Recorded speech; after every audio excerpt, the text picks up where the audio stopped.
Back in the golden age of gaming, when cartridges ruled and pixels were the height of visual splendor, you couldn't just look up a walkthrough whenever you hit a wall.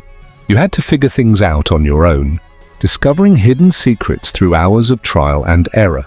That's part of what makes retro games so satisfying and so intimidating. But what if you could get a leg up on these classics with a handful of proven tricks?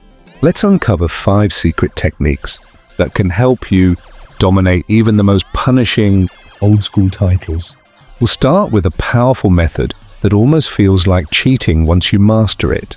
It's called hitbox awareness. Most people underestimate how important hitboxes are in retro games. Unlike modern titles where collision detection is often more precise, older games sometimes have large, invisible boxes around your character and enemies. That means you might take damage even when sprites don't appear to touch. The reverse is also true. Sometimes you can stand in places where an attack visually looks like it should hit you, but it passes right through. This is especially noticeable in platformers and shoot-'em-ups. If you spend time carefully observing exactly when you take damage, you'll start to see consistent patterns. Try pausing the game the instant you get hit, then look at where your character is relative to the hazard. Over time, you'll build mental maps of safe and dangerous zones. In boss fights, this can mean the difference between victory and defeat. Hitbox mastery alone will instantly improve your performance. But there's another hidden gem that goes hand in hand with it: pause buffering. This is your second secret weapon. Older consoles often had quirks in how they processed input during the pause screen. Some games completely freeze all logic, while others still run certain timers in the background. By tapping pause at just the right moment, you can essentially create a slow-motion effect. It gives you precious extra time to react to enemy attacks or position yourself with pixel-perfect accuracy. For example, in many niche action games, you can advance frame by frame by pausing and unpausing repeatedly. It feels awkward at first, but once you get the rhythm, you'll be shocked at how much easier tricky jumps and boss dodges become. The pause buffer technique is especially useful in games. With unpredictable enemy spawns, you can stop and survey the screen before committing to your next move. Combining hitbox awareness with pause buffering is like unlocking a hidden difficulty setting. Suddenly what felt unfair becomes manageable. In the next section, we'll dive into the art of memorizing patterns, which is arguably the most important skill for any retro gamer. Memorizing patterns transforms retro gaming from a chaotic scramble into a calm, almost meditative experience. Many older titles were designed with strict, repetitive sequences that never change, no matter how many times you play. Enemies emerge from the same places, traps activate on fixed timers, and bosses rotate through identical attack cycles. This predictability is your greatest advantage. Instead of reacting with panic, you can anticipate and preempt every threat. The process starts by focusing on observation rather than success. Pick a tough stage or a boss that's giving you trouble, and play through it again and again without worrying about losing lives. Watch precisely when and where each enemy appears. Take note of how long they wait before attacking, what direction they move, and how they interact with your actions. Over time, you'll notice consistent behaviors you can exploit. Once you feel confident, begin to develop a routine for each encounter. For example, in some classic platformers, you'll realize that a projectile always fires exactly 3 seconds after you step on a platform. Knowing this, you can time your jump perfectly instead of improvising under pressure. This same approach applies to boss battles, where pattern recognition is often the only way to survive.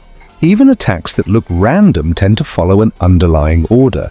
Memorizing these sequences means you can stand in the right position before an attack even begins, dodging damage effortlessly. Another strategy that works hand in hand with pattern mastery is exploiting safe spots. These are areas on the screen where enemies simply can't reach you, either because of programming oversights or level design quirks. In old-school shooters, you might discover corners where no bullets ever travel.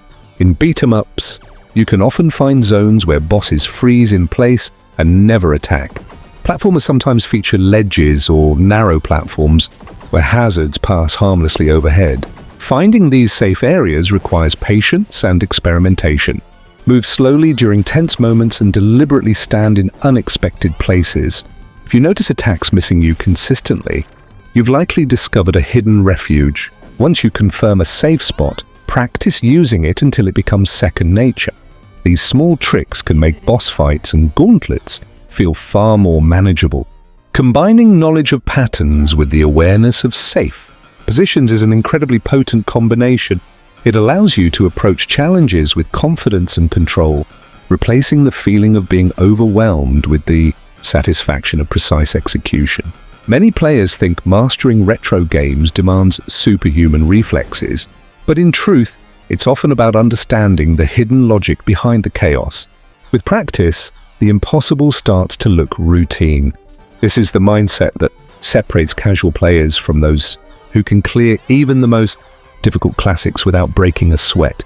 Another technique that sets skilled retro gamers apart is mastering the reset. On older consoles, you didn't have the luxury of frequent saves or generous checkpoints. Failure often meant starting all over again, but the best players learned to turn resets into a training advantage. By quickly restarting after a mistake, they could practice the hardest parts over and over without wasting time replaying the easy section. For many systems, holding down a button combination or flicking the power switch would reset the game almost instantly. Imagine struggling with a tough boss or a punishing platforming segment. Instead of slogging through the entire level just to reach the same spot, you could reset and be back in action within seconds. This repetition lets you build muscle memory and refine your timing until it feels automatic. Speedrunners rely on this technique constantly. They don't hesitate when an attempt goes wrong. They reset without thinking and start fresh, sometimes hundreds of times in a row. That mindset is incredibly powerful, even if you aren't chasing records. It teaches you to stay focused on progress rather than frustration. When you embrace resets as practice opportunities, you can transform failure into momentum. Each attempt is a chance to improve, not a setback. Over time, you'll develop an instinctive understanding of the game's demands, and your reactions will sharpen naturally. But resets aren't just for mastering mechanics. They also create room for experimentation. Trying out risky moves or testing new strategies feels less punishing when you know you can reset and try again in seconds. This freedom to explore is what leads to creative breakthroughs. Maybe you'll find a shortcut that saves precious seconds or a strategy that makes a boss fight much easier. Discovering your own solutions is one of the most satisfying parts of playing classic games. Another important mindset shift is learning to see retro games as a series of learnable systems rather than insurmountable challenges. Even the hardest levels follow predictable logic. When you look closely, every obstacle has a consistent pattern or timing. Instead of reacting randomly, you can plan ahead with confidence. This approach turns overwhelming difficulty into something manageable and even enjoyable. With practice, sections that once felt impossible become opportunities to show off your skill and knowledge. Mastering resets also changes how you feel about losing. Rather than feeling defeated, you start to see each failure as valuable feedback. You can analyze what went wrong, adjust your approach, and try again immediately. This process builds resilience and patience, qualities that make retro gaming uniquely rewarding. When you finally conquer that tricky stage or boss, you'll know it wasn't luck. It was the result of determination and smart practice. These moments of triumph stay with you, reminding you why retro games continue to inspire players decade after decade. The true beauty of mastering retro games is how all these techniques come together to create a sense of flow and confidence that feels almost magical. What once seemed overwhelming gradually transforms into a series of deliberate action you execute without hesitation. Hitbox awareness keeps you safe in situations that look impossible, while pattern recognition allows you to predict threats before they happen. Safe spot exploitation gives you breathing room in tense encounters, and resets let you refine your strategy until it's second nature. But there's also an intangible element to retro gaming. Mastery, a mindset that blends curiosity, patience, and a willingness to fail repeatedly in pursuit of improvement. This mindset is what separates players who give up early from those who eventually breeze through the toughest challenges with ease. Part of embracing this mindset means treating every mistake as a lesson rather than a defeat. Each time you take damage or fall into a pit, you're gathering information.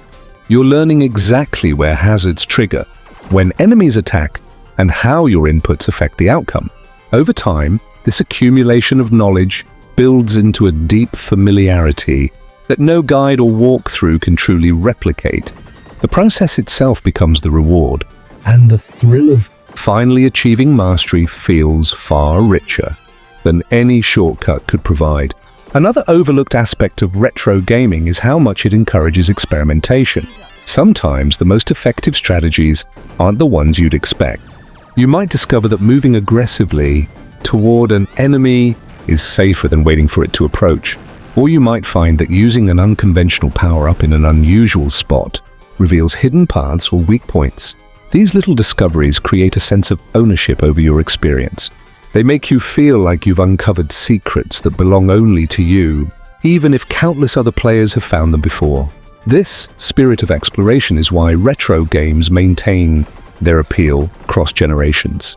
They invite you to step beyond obvious solutions and trust your instincts. They reward creativity as much as precision. And they prove that even limited hardware can deliver endless possibilities for those willing to look deeper. As you combine everything you've learned, hitbox awareness, pattern memorization, safe zones, resets, and an experimental mindset, you'll find yourself approaching retro games with a calm determination. No longer will tricky sections feel like unfair roadblocks. Instead, they'll become exciting puzzles waiting to be solved. That feeling of growth and discovery is what makes revisiting these classics so satisfying. Every time you power on an old console or load up an emulator, you're tapping into a timeless tradition of skill, perseverance, and joy. Even after countless hours, there's always something new to uncover or some hidden secret to reveal. That's the enduring magic of retro gaming. I hope you enjoyed diving into these timeless strategies for mastering retro games. It's always a thrill to look back at the classics and rediscover just how much depth and challenge they still offer. Whether you're a lifelong fan who grew up with these titles or someone just now exploring the golden age of gaming, there's something special about the way older games demand focus, creativity, and resilience. They don't hold your hand or give you endless tutorials. Instead, they trust you to learn by trying, failing and trying again. That's part of what makes them so satisfying. If you've been inspired to dust off an old console or fire up an emulator, I'd love to hear about it. Which retro games have you been playing lately? Are there any you'd like to see featured in future videos? Maybe you have your own secret tricks you swear by, tips you wish you'd known when you first picked up the controller. Feel free to share them in the comments. I'm always interested in hearing how other players tackle these classic challenges. Your perspective helps build a community around these experiences, and it's amazing how many different approaches people develop over time. Also, let me know if you enjoy videos like this, where we break down strategies, techniques, and hidden mechanics. Do you prefer deep dives into specific games, or broader overviews that cover multiple titles and systems? Your feedback is really valuable because it helps shape the direction of this channel. I want to keep making content that you find both entertaining and useful. So if there's a particular series, console, or era you'd love to explore in detail, don't hesitate to let me know. And if you're new here, consider subscribing so you don't miss any future uploads. We have a lot more retro goodness planned, from game reviews and strategy, guides to discussions about the history of classic consoles and the developers who created these unforgettable experiences. If you've enjoyed hanging out and geeking out over old school gaming with me, I truly appreciate your support. Even something as simple as liking the video or leaving a comment goes a long way in helping more people discover the channel. Thanks for spending your time here and being part of this growing community of retro gaming fans. It's awesome to know there are still so many people who appreciate the skill, patience, and passion these games demand. Whether you're here to pick up new techniques, share your own memories, or just relax and enjoy a dose of nostalgia, you're always welcome. Keep practicing, keep exploring, and most of all, keep having fun with these classics. I can't wait to hear your thoughts and see you in the next video.